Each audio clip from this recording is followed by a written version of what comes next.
Here I am inside Kew Palace, where King George III lived for a while. There's his tutor, John Stuart, the Earl of Bute, who was born 1713, died in 1792. Was also a Tory Prime Minister. He uniquely is the only British Prime Minister to study at a foreign university, the University of Leiden, having been to Eton, of course. George be king, be a Tory king. That's what he'd say as he tucked his young people into bed. He was raised to be a Knight of the Garter. He had a house nearby at Kew. Okay, so that's Frederick, Prince of Wales, King George III's father. Frederick, Prince of Wales, never became king himself because he predeceased his own father, who was George II. You can see this Kew house in the background, dates of 1631. It looks a bit of an older style. The royal family lived here quite a lot. George III spent a lot of his childhood here with his younger brother, who later became Duke of York.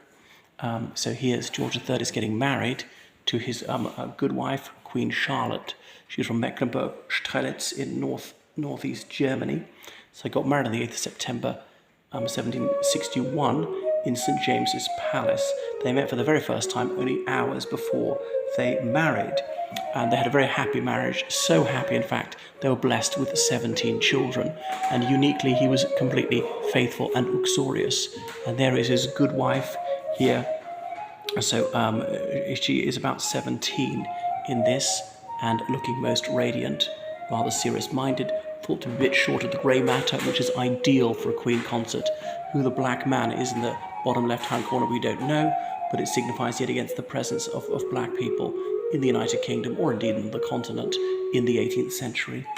So look at this little drawing room here on the ground floor. What else more you might want to know? It says no additional charge. You can see the clothes they had. They didn't wear anything. There's a garden, there's a kitchen garden, there's a nosegay garden, and this parterre is just for socialising, just for fun. Look at the busts there. The River Thames is beyond those tower blocks in Ealing. But over this way, where you can't really make it out from here, is the kitchen garden where they had parsley and various things you could eat. Servant stairs, hats for you to try on. So it's a 4-storey house. They didn't build houses too tall because, of course, there was no lift. Didn't want to go too high up. Frederick, Prince of Wales again, George III's father. He had a house at what's it called? The one near Cookham, near Maidenhead. Oh my God, the name escapes me. Famous for Nancy Astor owned it. Clifton, on the bluffs overlooking the River Thames, not too far from Windsor. Okay, there we go. And people in 18th century dress greeting you, shining women actually. And that is George III, grandfather of King George II. So he was born in Hanover, came over here as a child, spoke fluent English unlike his father. George III, he never mastered the English language.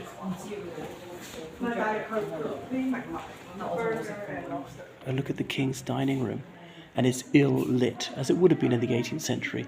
Suppose they could have opened the blinds a bit more, but don't want to blind us with the blazing sunshine. So George III was a man of attainments of many parts, curious about botany, about the natural world, but rather artistically unsophisticated. Look at Van Dyck there. Ooh, and a fabulous musical instrument where they could be entertained with a few fine airs of an evening, and the winged cherub surmounting it all. And who's this wearing his Order of the Garter star? Doesn't actually tell us who it is. Could be George III. Remember, they always used to wear wigs in those days. Any formal occasion, as barristers do to this day. So look how the table is well laid. Dr. Francis Willis, his medical doctor, is quoted there, who was a clergyman as well. He'd been to Oxford University. So there was no psychiatrist as such, just some doctors would specialise in that. So it was porphyria is probably what afflicted King George III. It's a hereditary illness. It was only in 1788 he was first diagnosed with it. It didn't cause the American Revolution's mental illness. His mental illness only struck him afterwards. And then he alternated between periods of lucidity and periods of mania. So that was his derangement of mind, various members of his family. But some of his children predeceased him, like little Octavius. Look at this giant doll's house. A bit of a jigsaw. So toys such as they were. The wooden panelled room is very fine. And look how high the ceiling is. The doors are not even that high because people weren't terribly tall. He was a rather tall man himself. And although he was, yes, fairly reactionary, one way that film, The Man of King George, is unfair to him is suggesting that he just couldn't get over American independence. So then when it actually happened, he said that he accepted it. The only thing was to accept it with good grace and develop cordial relations with the United States. He's directing policy. Hello.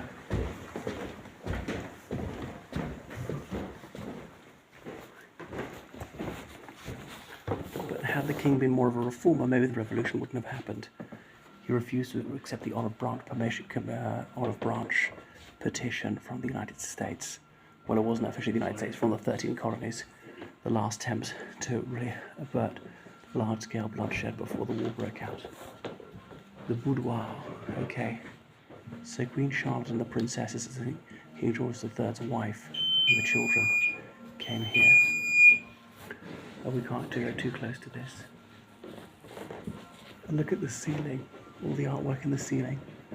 They don't do that. And here's this shepherd playing the lyre, that sylvan scene. Look at the wild deer behind. Those deer are always wild, they can't really be tame. Can they even eat with your hand? Look at the amphora filled with flowers. So these classical scenes is that flora. And they're playing cards there, backgammon and the like. And these screens in front of the fire, women have them near themselves so that makeup doesn't melt at the heat of the fire. Not terribly tall. You can hear someone plucking the harpsichord. Well, very finely furnished, I think you'll concur. So very atmospheric. It's not too crowded. So I've been to Kew Gardens several times. I've never ever been into this house. What a treat. I assumed it wasn't open. I thought it cost more because the lights weren't obviously on. And with the blinds shut, maybe they only just opened it quite late. The Queen's drawing room, as in where the ladies would withdraw after dinner when the men were going to start smoking their pipes.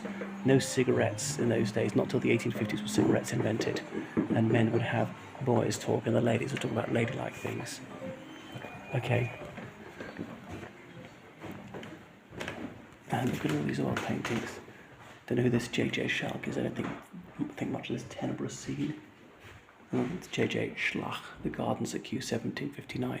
So King George III was completely ravingly insane for the last decade of his life. Blind. He died in 1720. But people had come to feel a bit sorry for him. He's buried under the floor at St. George's Chapel, Windsor.